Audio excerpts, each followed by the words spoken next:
Ça parle de la manière dont le droit, les régulations juridiques plus généralement, s'articulent, se configurent, mais aussi sont configurées par les activités économiques.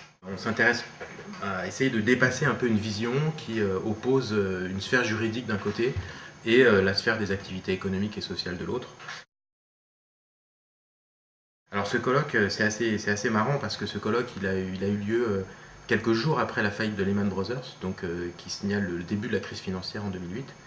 Et puis il sort 3 ans après, au moment où on est dans la pleine tourmente de la crise financière qui s'est déplacée vers les États. Il faut bien voir qu'une des manières dont on a interprété la crise économique, ça a été une défaillance des régulations, des modes de gouvernance et notamment des règles juridiques.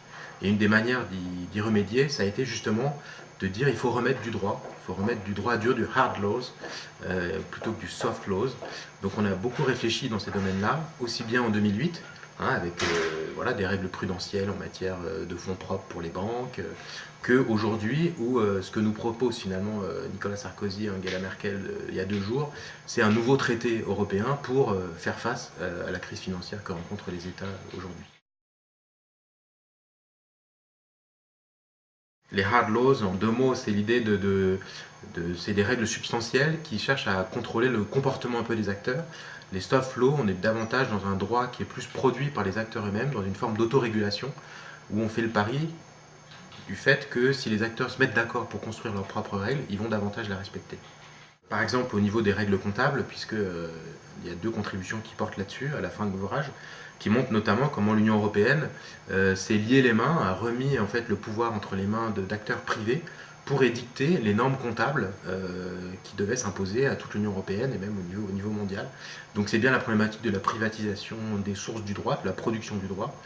Mais ce qui est intéressant dans l'ouvrage, c'est que, notamment à travers les contributions des auteurs américains qu'on a fait venir, qu'on a traduit et qu'on cherche à faire découvrir en France, c'est un des objectifs de l'ouvrage, c'est qu'il s'intéresse aussi à la manière dont, lors de la mise en œuvre des règles juridiques, les entreprises vont s'approprier ces règles juridiques, vont les internaliser, vont les endogénéiser, pour utiliser un terme un peu jargonneux, mais qui désigne bien en fait ce qu'on cherche à montrer, c'est-à-dire une forme d'interaction constitutive entre droit et régulation et activité économique.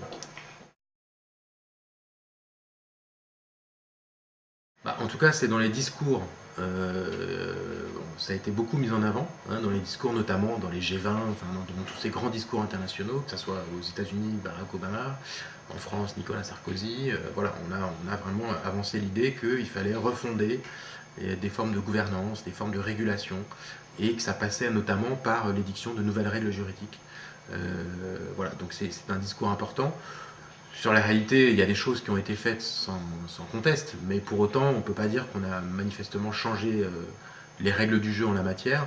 La meilleure preuve en étant qu'on est passé d'une crise financière du domaine bancaire concernant les subprimes, etc. aux États-Unis, à une crise qui est quand même de même nature, qui porte sur des questions de dette concernant les États. Mais on est dans les mêmes logiques, dans les mêmes mécanismes.